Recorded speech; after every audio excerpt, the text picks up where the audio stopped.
Alice, merci beaucoup de nous accueillir chez toi, chez vous, à l'occasion de la sortie de la version norvégienne de votre livre Résilience. Je dis votre livre parce que c'est un livre choral, c'est un livre qui raconte votre parcours familial et j'ai même envie de dire historique avec un grand H. Parce que de triste mémoire, le 6 avril 1994 a bouleversé vos vies et celles de millions de Rwandais. Donc j'ai moi-même beaucoup de frissons et d'émotions parce que ma maman est même rwandaise, donc nous avons le même âge et nos familles se connaissent, donc c'est pas rien. Donc je suis hyper émue d'être ici, je suis hyper fière d'avoir eu l'honneur de publier votre livre en norvégien. Et je vous montre la première de couverture actuelle, comme ceci, mais le livre est beaucoup plus beau, forcément. Et donc le titre c'est Etter alt ble borte en rwandisk families motstandskraft. Quand tout a disparu, après que tout ait disparu, la résilience d'une famille rwandaise. Alors ma chère, ah oui, et tu as gagné le prix Padima 2025 pour ce petit bijou. C'était bien mérité. Alors ma chère Alice, pourrais-tu nous parler de la première de couverture de ce livre, mais je pense aussi de la version française et anglaise? Oui, tout à fait. Donc avant, d'abord merci à toi d'avoir fait le déplacement et merci d'avoir accepté de publier cette histoire, comme tu dis, qui est rwandaise, qui a touché la communauté, mais qui a touché aussi les Grands Lacs. Et vraiment, pour moi, ça a été un grand moment de pouvoir réaliser ce projet avec mes frères et sœurs. Donc, pour l'histoire et pour vraiment la mémoire de tous ceux qui ont péri pendant la guerre, pendant le génocide contre les Tutsis et dans la région des Grands Lacs. Voilà. Donc, pour reparler de la première de couverture, donc j'en reviens peut-être un tout petit peu à l'historique. Donc, le livre Résilience a été publié comme ceci. Oui. Résilience, donc c'est la version française du livre, donc. Oui. La première version. Tout à fait. Donc, ça a été publié en 2022. Et peut-être pour vous montrer la couverture, donc ici c'est moi, quand j'étais jeune, à 17-18 ans. Et c'est mon papa. Et alors ici, il y a les carcasses de l'avion. Donc on a vraiment voulu faire un mix des trois pour montrer donc cette histoire qui commence avec le crash. La version anglaise a été publiée donc After All Was Lost, The Resilience of a Rwandan Family. Donc elle a été publiée par les éditions Baraka l'année en 2023. Donc c'est plus ou moins la même idée de couverture. Et en travaillant avec toi Martine pour la version norvégienne, puisqu'on doit quand même aussi, quand on publie, il faut s'adapter aux sensibilités culturelles du pays. Donc Barakabout, ça avait fait la même chose. Ici, on a réfléchi ensemble avec tes frères et sœurs. Oui, avec les frères et sœurs pour symboliser, déjà pour prendre un symbole rwandais. Et ça, c'est Agasétié. Agasétié, c'est vraiment c'est quelque chose qui est utilisé beaucoup dans la tradition rwandaise. On peut mettre des vivres, donc vraiment dans toutes les familles rwandaises. Donc ce qu'on a voulu montrer, c'est que ce symbole de la société rwandaise, à un moment, a été cassé, déchiré, vraiment déchiré. Et c'est là qu'on voit en fait ces fils qui sont recousus. Donc pour tout simplement dire qu'il y a une vie qui est là, qui se déchire, et on la recoue et on repart à zéro. Avec tout cet horizon qui représente les couleurs rwandaises et africaines. Et aussi du soleil, on dirait que le soleil se lève malgré la douleur et au-delà de la douleur et du trauma. Et dans un élan de renaissance, de renouveau et vraiment d'espoir pour la société rwandaise qui a été résiliente à partir de 94 jusqu'à aujourd'hui. Magnifique. Et alors, tu disais tout à l'heure que c'est un petit peu, c'est la même chose en fait, c'est ça, tu peux... Oui, tout à fait. Donc en fait, tout ça c'est de l'art de l'art de chez nous, rwandais. D'ailleurs, ça, j'ai reçu de mes collègues quand j'ai quitté mon dernier travail. Donc, vraiment, c'est l'art rwandais dans toute sa splendeur. Et voici le fameux Agaseke qui est représenté là-bas. Ah oui, juste là. Voilà, Oui, tout à fait. Donc voilà, on est au Rwanda. Ah, c'est super. Au Rwanda, à Bruxelles, voilà. Tout à fait. Merci beaucoup. Alors, j'ai pris avec moi, parce que Papote avec Martine a une nouvelle façon de fonctionner et j'ai trouvé que c'était chouette de proposer aux artistes que je rencontre les petits papiers de. Donc, ils découvrent des petites questions derrière ces cartes ou des mots-clés derrière ces cartes. Et donc, aujourd'hui, nous allons écouter les petits papiers d'Alice. Alice, tu choisis la carte que tu veux, il y en a 4, voilà. Alors, moi je suis 3e du nom, donc le chiffre 3, je vais choisir la 3e. Voilà. Ah, Nsabimana. Ouais. Qu'as-tu à nous dire? Qu'est-ce que j'ai à dire sur Nsabimana? Alors, Nsabimana, c'est le nom de famille que je porte vraiment fièrement. Nsabimana, en Kinyarwanda, Imana veut dire Dieu. Et Nsabimana, ça veut dire je prie Dieu. Donc, c'est comme un dupont en Belgique. C'est vraiment Imana, les noms avec Imana, Jimmy Imana, Nise Imana. Donc, il y a toujours Imana derrière ça. Et ça rappelle un peu ce côté catholicisme au Rwanda. Parce qu'au Rwanda, la majorité de la population était chrétienne. Oui, catholique et chrétienne, en effet. Et donc, Nsabimana, c'est vraiment cette. Voilà, je prie Dieu. Et pour la petite histoire, d'ailleurs, quand j'ai rencontré mon beau-père camerounais qui avait pris la bienveillance d'apprendre sur le Rwanda, il a donné à mes enfants le Imana dans la langue, c'est Nyui. Donc, il a donné à ma fille aînée, par exemple, Boli Nyui. On va dire je prie Dieu aussi. Ah, j'ai des frissons. Voilà, donc Nsabimana, évidemment, c'est un nom que j'ai hérité de mon papa et que nous portons tous, mes frères et sœurs, très fièrement. Ouais. Voilà. Merci. Oui.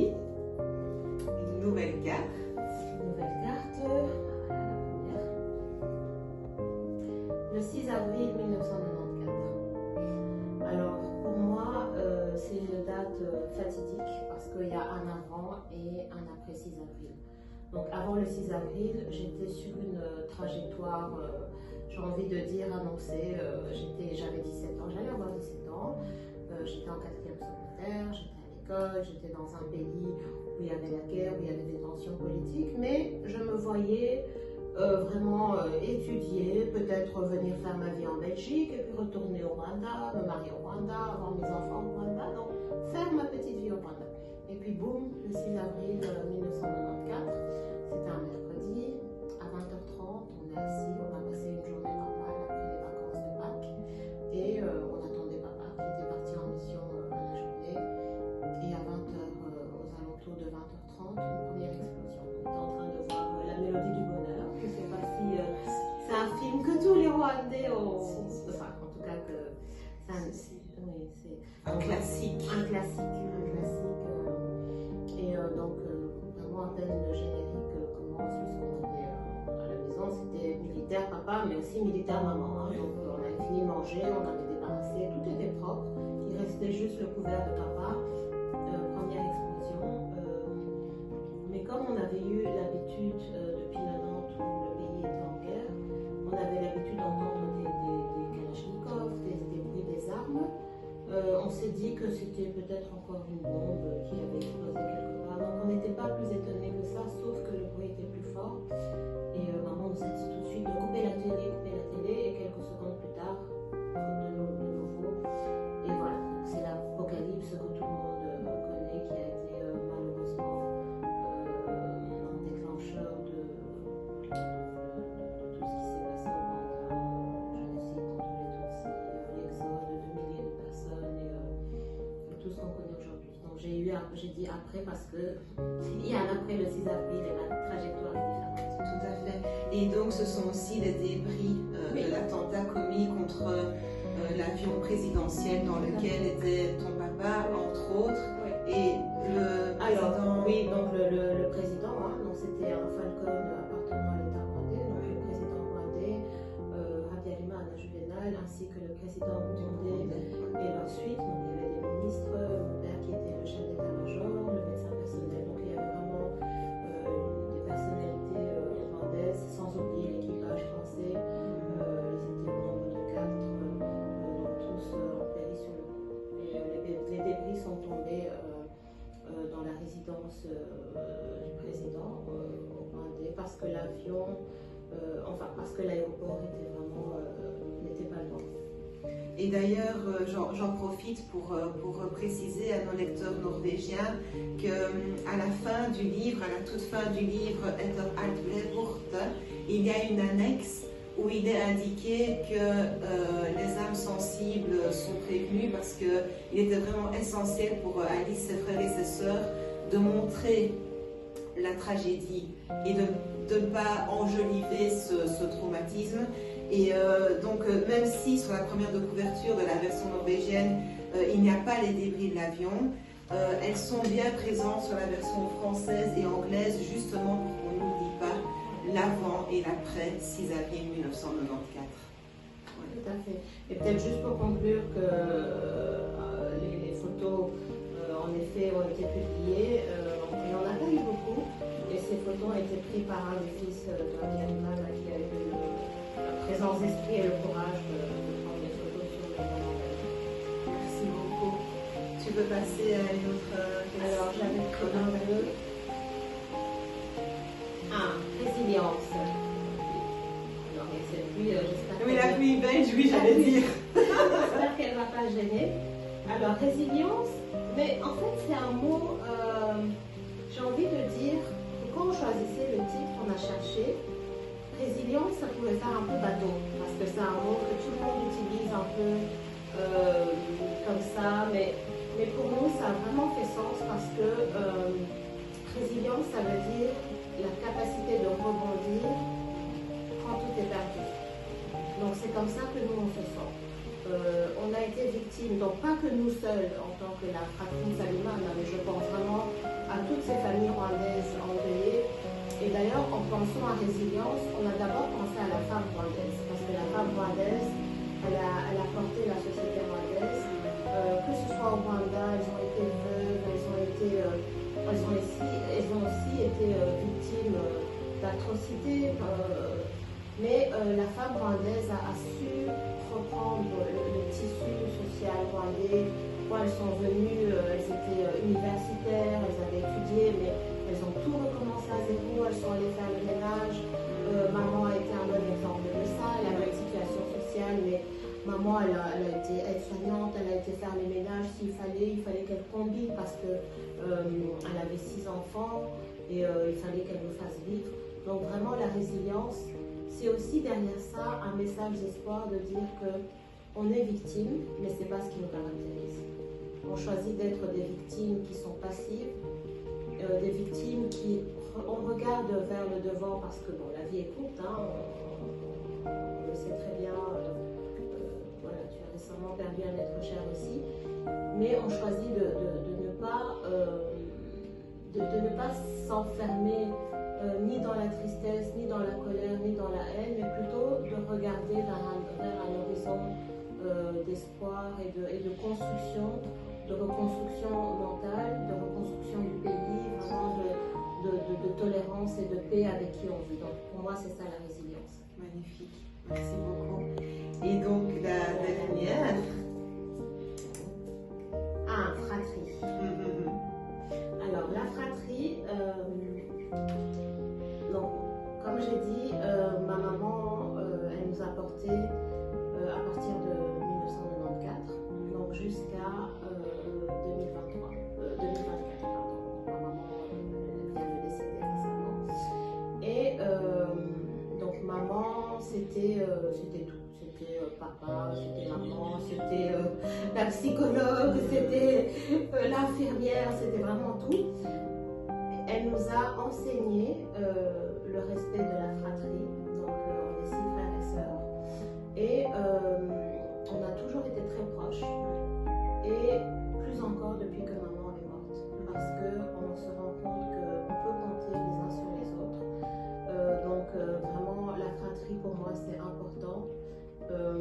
dois dire que, voilà, en dehors de mon mari, mes enfants, mes frères et sœurs, c'est vraiment la base. C'est une base solide sur laquelle je peux compter. Et ce n'est pas uniquement mes frères et sœurs, c'est mes meilleurs amis, les meilleurs miroirs. Nous sommes les miroirs des uns et des autres. Nous savons nous dire les choses. Nous sommes tous adultes et nous savons respecter les opinions des uns et des autres aussi sans jugement. Magnifique, merci beaucoup. Alors, tu avais reçu 2 autres questions en avance pour que tu puisses un peu te préparer puisque le concept est tout neuf pour moi aussi. Ouais. Donc, merci de me suivre aussi dans cette aventure. Donc, je t'avais demandé quel est selon toi l'endroit à ne pas louper quand on vient à Bruxelles. Ouais. Je te laisse... Alors, donc voilà, je montre ceci. Donc ça, c'est une photo du parc de la Woluwe. Alors, à Bruxelles, évidemment, il y a énormément d'endroits qui sont connus. Il y a j'allais dire la Tour Eiffel, non. Il y a l'Atomium. Il y a l'Atomium, il y a le Mannequin Peace, il y a la Grande Place, qui sont vraiment des monuments historiques magnifiques. Mais moi, j'ai choisi ici le parc. Pourquoi? Parce que c'est un parc, en fait, où il y a énormément de couleurs. Que ce soit en automne. Et on est à Bruxelles. Et moi, chaque fois que je m'enfonce dans ce parc, en fait, j'ai l'impression que je suis ailleurs. Mais tu sais, moi je trouve que ça fait même un peu penser au Rwanda, enfin, les couleurs comme ça chaleureuses. C'est magnifique. Moi je trouve ça chouette que tu aies choisi ça comme endroit. Ouais, pour moi, c'est un endroit où j'aime beaucoup marcher et quand j'ai envie il y a ce petit lac aussi. Et quand j'ai envie de m'évader, il suffit que j'entre dedans. Et récemment, il y a une amie qui m'a parlé d'un chemin de fer. Donc à l'époque c'était des chemins de fer et en fait c'est pas loin d'ici et quand on entre, on s'enfonce et on arrive dans ce parc et on peut marcher 2 heures dedans et c'est magnifique. Voilà, pour moi c'est incontournable pour les amoureux de la nature. Super, merci. Et alors, pour conclure en beauté, ta chanson préférée? Alors tu m'avais dit de ne pas trop réfléchir, oui. de pas beaucoup réfléchir, mais j'aime beaucoup, en fait j'ai beaucoup de styles musicaux, donc j'aime beaucoup les chansons rwandaises, j'aime les chansons françaises, j'aime les slow, j'aime le rap, mais les chansons, je me suis dit quelle chanson je peux écouter en boucle sans me fatiguer. C'est ça. Et alors tu vas être étonnée, j'aime beaucoup Hans Zimmer, donc il fait des musiques de films. Voilà, il fait des musiques de films et il fait, alors un de mes films préférés en fait c'est Gladiator. Et de Gladiator, il y a cette chanson qui s'appelle Now We Are Free. C'est une mélodie que pour moi, elle peut tourner 24 heures sur 24. Elle a cette particularité de m'apporter, bon, bizarrement, j'ai parlé d'apaisement, mais elle m'apporte une force mentale. Et d'ailleurs, pour ceux qui ont vu Gladiator le 2, ça se clôture avec cette chanson, avec ce gladiator qui est au milieu de 2 peuples, qui leur dit mais est-ce qu'on va continuer comme ça avec cette chanson. Donc Now We Are Free, c'est vraiment pour moi c'est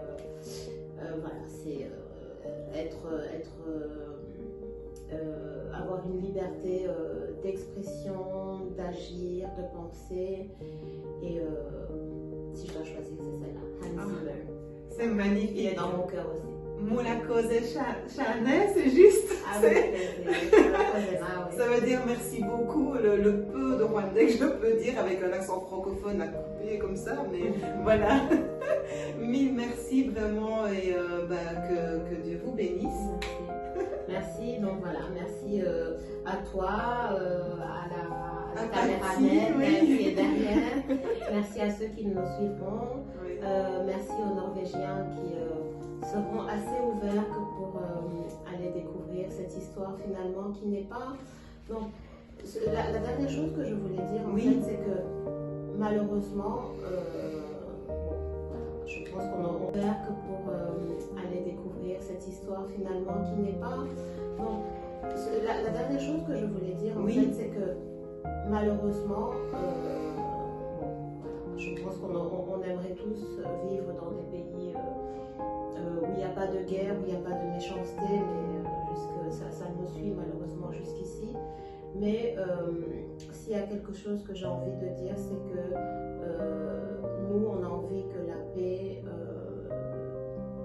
à travers le dialogue, à travers la bienveillance, se propage. Donc, Tout à c'est fait. quand même d'actualité. Et si je puis me permettre, c'est pas la première fois que tu le dis. Tu ne parles pas que du peuple rwandais. Ça te touche.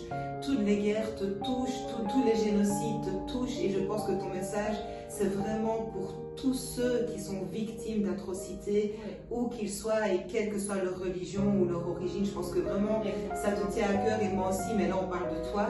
Et c'est vraiment ça, c'est un message universel. C'est pas que pour vous. Parce que quand on y pense, et ça c'est pour vraiment conclure de ça, j'en parlais encore récemment avec mon mari, je disais mais pourquoi les gens se battent en fait? Pourquoi est-ce qu'on ne peut pas juste vivre heureux, accepter qu'on est tous des citoyens sur Terre de passage, on est tous de passage et vivre heureux avec les ressources qui sont assez suffisantes pour tout le monde. Donc pourquoi tant de haine? Pourquoi il y a eu tant de déshumanisation au Rwanda pour un peuple qui est semblable? Pourquoi ça continue dans le monde? Donc ça, voilà, malheureusement, l'homme, donc pas l'homme au masculin, mais L'être humain est ce qu'il est. Et on vit avec. Merci beaucoup et merci à vous tous d'avoir suivi Papote avec Martine. Et si vous aussi, vous êtes un auteur, un artiste qui a envie d'être connu, reconnu, vous savez où me trouver. Et si vous connaissez un artiste que vous trouvez qui mérite ou qu'elle mérite d'être connu et reconnu, c'est la même adresse. À tout bientôt. Ciao, ciao.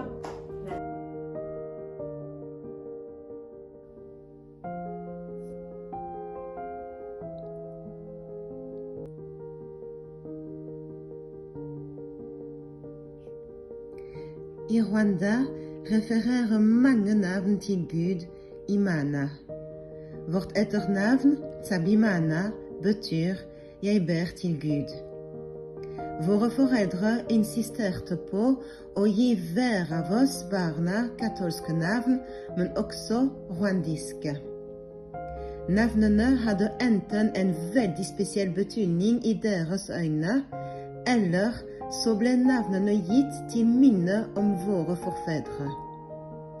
Mitt navn er Alice. Jeg er født i 1977. Jeg har 2 brødre og 3 søstre, og jeg har det privilegiet å være den 3. født i Nsabimanas-flokken.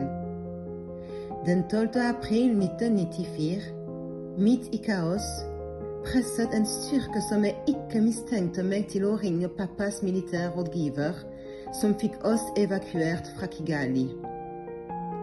Siden den dagen har jeg lovet meg selv at når tiden kommer, når jeg har sluttet fred med fortiden min, vil jeg ta motet mitt i begge hender til å fortelle min slekts historie.